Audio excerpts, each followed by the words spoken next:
வணக்கம். தென்மேற்கு வங்கக்கடல் அதை ஒட்டிய தென்கிழக்கு வங்கக்கடல் பகுதியில் உருவான குறைந்த காற்றழுத்த தாழ்வு பகுதி என்பது காற்றழுத்த தாழ்வு பகுதியாக ஆழ்ந்த காற்றழுத்த தாழ்வு பகுதியாக வலுப்பெற்று உள்ளது.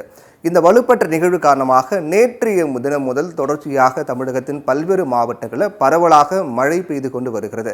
இந்த நிலையில் இந்த ஆழ்ந்த காற்றழுத்த தாழ்வு பகுதி என்பது மேலும் வலுவுறுமா அல்லது வலுவிழக்குமா, அதனுடைய அடுத்த கட்ட நகர்வுகள் எப்படி இருக்கும், எந்தெந்த மாவட்டங்களில் எவ்வளவு மழை பொழிவு இருக்கும் அப்படிங்கிறத பற்றி ஒரு கிளியரான ஃபுல் டீட்டெயில் நம்ம லைவாக பார்க்க போகிறோம். அந்த வகையில் நம்ம பார்த்துருக்கக்கூடிய இந்த லைவ் மேப் தென்மேற்கு வங்கக்கடல் அதை ஒட்டிய தென்கிழக்கு வங்கக்கடல் பகுதியில் உருவான குறைந்த காற்றழுத்த தாழ்வு பகுதி என்பது ஆழ்ந்த காற்றழுத்த தாழ்வு பகுதியாக வலுப்பெற்று இருக்கிறது. இந்த ஆழ்ந்த காற்றழுத்த தாழ்வு பகுதி எந்த திசையை நோக்கி நகர்ந்து வருகிறது, இப்போ அது எங்கே இருக்குது அப்படிங்கிறத பற்றி நம்ம பார்க்கலாம். இந்த ஆழ்ந்த காற்றழுத்த தாழ்வு பகுதி என்பது மேற்கு வடமேற்கு திசையை நோக்கி நகர்ந்து அதற்கு பிறகு அந்த நகர்தல் திசை என்பது மாறி தென்மேற்கு திசையை நோக்கி நகர்ந்து தற்போது மன்னார் வளைகுடா பகுதியில் இந்த ஆழ்ந்த காற்றழுத்த தாழ்வு பகுதி என்பது நிலை கொண்டு உள்ளது. இந்த நிலை இங்கே இருக்கக்கூடிய நிகழ்வு காரணமாக இலங்கை கடலோர பகுதிகள், அதே போன்று வடகடலோர மாவட்டங்கள் அதே போன்று தென் கடலோர மாவட்டங்களிலும் குறிப்பாக மழைப்பொழிவு என்பது பரவலாக இருக்கும் என்று வானிலை ஆய்வு மையம் சொல்லியிருக்காங்க. சரி, இந்த நிகழ்வு இதற்கு பிறகு எப்படி மாறும் அப்படின்னு பார்க்கலாம். இப்போது இந்த ஆழ்ந்த காற்றழுத்த தாழ்வு பகுதி என்பது இலங்கை மற்றும் தமிழக எல்லைக்குட்பட்ட அந்த பகுதியில் மன்னார் வளைகுடா பகுதியில் நிலை கொண்டிருக்கிறத நம்ம பார்த்தோம் இல்லையா. இது இதற்கு பிறகு எதை நோக்கி நகரும், எப்பப்போ என்னென்ன நாட்களில் மழைப்பொழிவு இருக்கும் அப்படிங்கிறத பற்றி நம்ம பார்க்கலாம். இப்போது நிலை கொண்டிருக்கக்கூடிய இந்த ஆழ்ந்த காற்றழுத்த தாழ்வு பகுதி என்பது அடுத்த சில மணி நேரங்களில் ஒரு 12-13 மணி நேரங்களுக்குள்ள அது வலுவிழக்கும் அப்படின்னு சொல்லப்படுதாங்க. இது மேலும் ஆழ்ந்த காற்றழுத்த தாழ்வு பகுதி என்பது தாழ்வு மண்டலமாக வலுப்பெறுமா அல்லது வலுவிழக்குமா அப்படின்னு பார்த்தோம்னா வலுவிழப்பதற்கான வாய்ப்பு அதிகமாக இருக்கின்றாங்க. இது வலுவிழந்தாலும் கூட அடுத்து வரக்கூடிய நாட்களில் மழையின் தாக்கம் என்பது பரவலாக இருக்கும். இந்த மழையுடைய தாக்கம் பொறுத்த வரைக்கும் குறிப்பாக நம்ம ஏற்கனவே தெரிவித்தது போல வட கடலோர மாவட்டங்களில் அந்த மழையின் தாக்கம் இருக்கும். அதே போன்று தென் மாநிலங்களில் கூட மழையின் தாக்கம் இருக்கும். அதற்கு பிறகு 2-3 நாட்களுக்கு பிறகும் சரி, இப்போதும் சரி, டெல்டா மாவட்டங்கள் மழையினுடைய தாக்கம் பரவலாக இருக்கும் அப்படின்னு வானிலை ஆய்வு மையம் சொல்லியிருக்காங்க. சரி, சரியாக எந்தெந்த நாட்களில் எவ்வளவு மழைப்பொழிவு இருக்கும் அப்படிங்கிறத பற்றி நம்ம பார்க்கலாம்.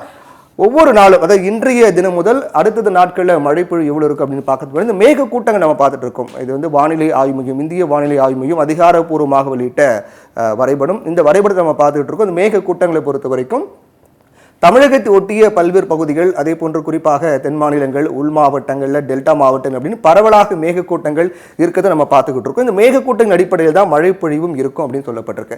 ஒவ்வொரு நாளும் மழையின் தாக்கம் எப்படி இருக்கும்? சரி, இந்த ஆழ்ந்த காற்று தாழ்வு பகுதி என்பது வலுவிழக்கும் அப்படின்னும் அதன் காரணமாக மழையின் தாக்கம் என்பது பரவலாக அடுத்த சில நாட்களில் இருக்கும் அப்படின்னு நம்ம சொன்னோம் இல்லையா. இப்போ அந்த ஆழ்ந்த காற்று தாழ்வு பகுதி என்பது எங்கே இருக்கு அப்படிங்கிறத பற்றி நாம சொன்னோம். இனி வரக்கூடிய நாட்களில் மழையின் தாக்கம் எப்படி இருக்கும் அப்படிங்கிறதா இப்போ எல்லாருக்கும் வரக்கூடிய பிரதான கேள்வியாக இருக்கு.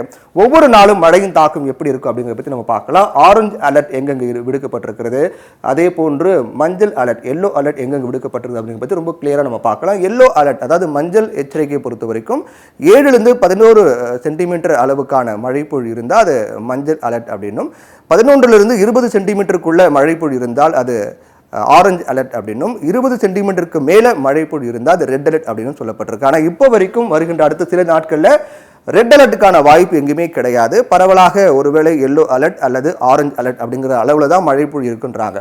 சரி, இன்றைய தினத்தில் மழைப்பொழிவு எங்கெங்க இருக்கு அப்படிங்கிற பற்றி நம்ம பார்த்தோம் அப்படின்னா எல்லோ அலர்ட் எங்கெங்க விடுத்திருக்காங்க அப்படின்னு பார்க்கும்போது நீலகிரி, கோவை, திருப்பூர், திண்டுக்கல், தேனி, மதுரை, ராமநாதபுரம், தூத்துக்குடி, திருவாரூர், நாகை, மயிலாடுதுறை, அரியலூர், பெரம்பலூர், கரூர், கள்ளக்குறிச்சி, கடலூர், விழுப்புரம், செங்கல்பட்டு, காஞ்சிபுரம், சென்னை, திருவள்ளூர் இந்த மாவட்டங்கள் எல்லாத்துக்குமே ஒரு ஆரஞ்சு அலர்ட் அப்படின்னு அதாவது எல்லோ அலர்ட் அப்படின்னு சொல்லக்கூடிய வகையில் 7-11 சென்டிமீட்டருக்குள்ளாக மழைப்பொழிவு இருக்கும் அப்படின்னு சொல்லப்பட்டிருக்கு. அப்போ எல்லோ அலர்ட் எங்கெங்க இருக்கு அப்படின்னு பார்த்தோம்னா தஞ்சாவூர், சிவகங்கை, புதுக்கோட்டை, திருச்சி இந்த மாவட்டங்களில் ஒரு மிதமான மழைப்பொழிவு இருக்கும் அப்படின்னு சொல்லப்பட்டிருக்கு. அதற்கு பிறகு 13ஆம் தேதி எங்கெங்கே மழைப்பொழிவு இருக்கும் அப்படின்னு நம்ம பார்த்தோம் அப்படின்னா புதுச்சேரி, காரைக்கால், நீலகிரி, கோவை, திருப்பூர், தேனி, திண்டுக்கல், மதுரை, ராமநாதபுரம், விருதுநகர், தென்காசி, தூத்துக்குடி, நெல்லை, கன்னியாகுமரி மாவட்டங்களில் 13ஆம் தேதி மழைப்பொழிவு இருக்கும் அப்படின்னு சொல்லப்பட்டிருக்கு. இந்த 13ஆம் தேதி எல்லோ அலர்ட் எங்கெங்க இருக்கு அப்படின்னு பார்த்தோம்னா மயிலாடுதுறை, நாகப்பட்டினம், திருவாரூர், காரைக்கால் பகுதிகளில் ஆரஞ்சு அலர்ட் விடுக்கப்பட்டிருக்கு அப்படின்னு சொல்லப்பட்டிருக்கு.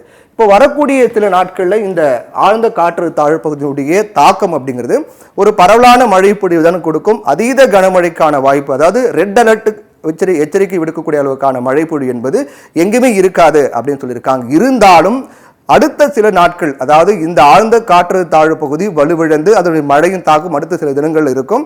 அந்த மழையின் தாக்கம் குறைந்த பிறகாக சில நாட்கள் இடைவெளி விட்டு மீண்டும் ஒரு காற்றழுத்த தாழ்வு பகுதி உருவாக வங்கக்கடல்ல காற்றழுத்த தாழ்வு பகுதி உருவாக வாய்ப்பு இருப்பதாக வானிலை ஆய்வு மையம் சொல்லியிருக்காங்க. அந்த காற்றழுத்த தாழ்வு பகுதி என்பது 20-21 தேதிகள் உருவாகும் அப்படின்னும் அதோடைய தாக்கம் சற்று அதிகமாக இருக்கும் அப்படின்னு சொல்லியிருக்காங்க. குறிப்பா இப்போ உருவாகி இருக்கக்கூடிய இந்த ஆழ்ந்த காற்றழுத்த தாழ்வு பகுதி என்பது ஏற்கனவே உருவான இந்த பெஞ்சன் புயல் இருக்கு இல்லையா, அந்த பெஞ்சன் புயல் தமிழக கரையை நோக்கி நகர்ந்து வரும்போது என்னென்ன இடையூறுகளை சந்தித்ததோ, முதல்ல புயல் உருவாகுதுனாங்க, அதுக்கப்புறம் புயலாக உருமாறியது, மழைப்பொழி என்பது அதிகமாக இருந்தது இல்லையா, அந்த மாதிரி எந்தெந்த பகுதிகளில் அந்த மழைப்பொழி கொடுத்ததோ அதே தாக்கம் இந்த ஆழ்ந்த காற்றழுத்த தாழ்வு பகுதியும் கொடுக்கும் அப்படின்னு சொல்றாங்க.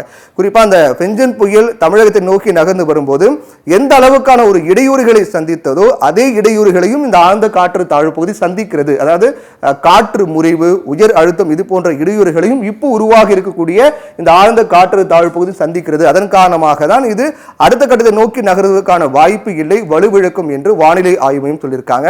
இருந்தாலும் மழையின் தாக்கம் அடுத்த சில தினங்களில் பரவலாக இருக்கும்.